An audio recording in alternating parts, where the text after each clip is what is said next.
Good morning.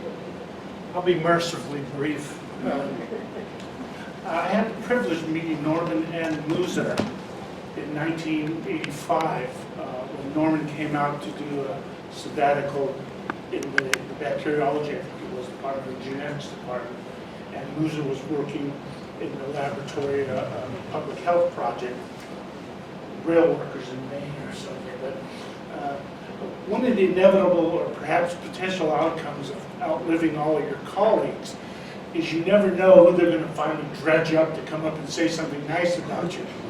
So that's me. Okay? But Norman was a great teaser. He found out that he and I had spent a year in Okinawa when I was 17 in the Marine Corps.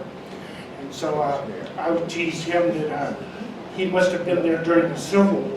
Yeah, Because I met him when he was about my age now, and I was 30, and he seemed so old to me. And now I'm that old, and it doesn't seem so old, you know. So I also kidded him that when he went to school, I asked him, I said, "Did you take a horse and carriage?" And he said, "No, but I had cuneiform tablets." They were right with a stylus. So we had a mutual sort of teasing relationship. Not long after they went back to Brooklyn, and I have stayed at the house in Rockaway on Beach Avenue, although in deference to Dr. Franz, I have never skinny dipped one. Okay? I don't know how that rumor got started. Okay? But I ended up going back to New York. It was the early days of the HIV/AIDS epidemic, and there were people, it was happening in New York. And they picked me up at Penn Station after I had been to Albany.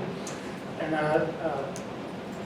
they took me that night to the worst play I have ever seen. I mean, I won't even read you the title, but it was bad. I mean, it was off Broadway. It may have been Queens.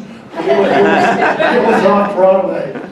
But the next day, they also took me to the Frick Museum in Manhattan, and Norman taught me about the Vermeers. I think there was even a play called All the Vermeers in New York City, but it was fabulous. You know, it was just a wonderful experience. So I came back to California, where I live, and over time we became friends.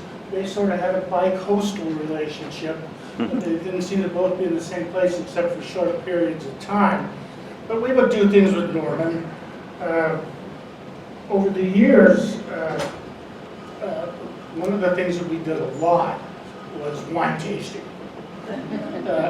All around the area, from Sonoma and Mendocino up to the foothills. And I remember one particular winery, which will remain unnamed, Stacy, where we went to taste the Barbera. They had this chewy Barbera. And so we went there. You know, there was another friend with us named Dick Anderson, and we did a lot of things as just three guys. Norman goes to the side and talks to who may have been one of the wine owners, or they were just starting to bring in equipment for that particular, for Nochetta. Okay? So the guy comes back to us, and he goes, "Could you three gentlemen follow me?" And we went back, and it was just basically a warehouse room. It was almost a garage. And he started pouring this grappa, which is the distillate of the wine seeds and the skins. And we had a pretty good time. Luckily, I wasn't driving, but we did that a lot. The three of us would pack up lunch, like to Bogle or Montevina or Gundlach Bunshu, but we'd go have lunch and have a couple of glasses of wine. And it was wonderful. So that's one of my enduring memories of Norman.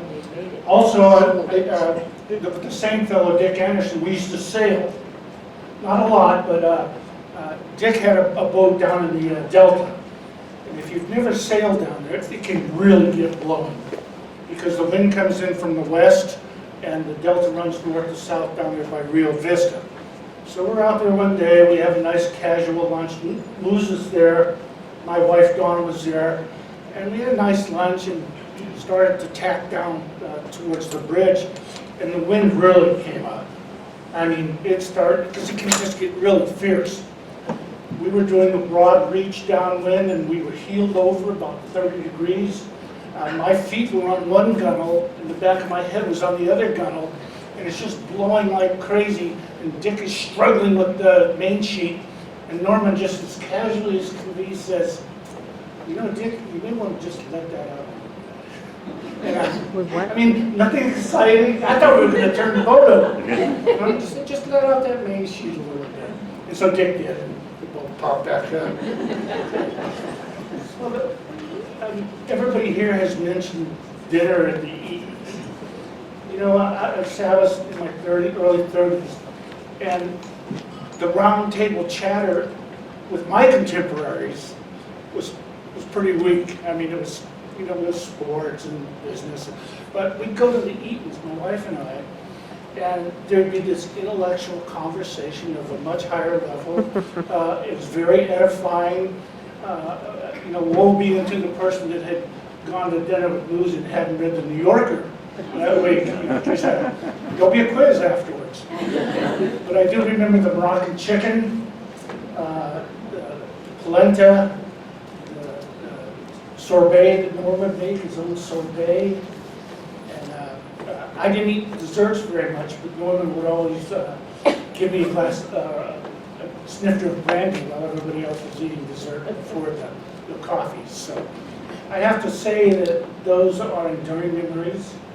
I feel extremely, I don't use the word blessed very often, but I feel very blessed to make contact with somebody beyond my own generation and to have the pleasure of their company, his wit, their humor, their hospitality, their kindness, and it's just been very lucky for me. So thank you for the opportunity to say a couple of words, and thank you. Mr. Norman, he was my friend.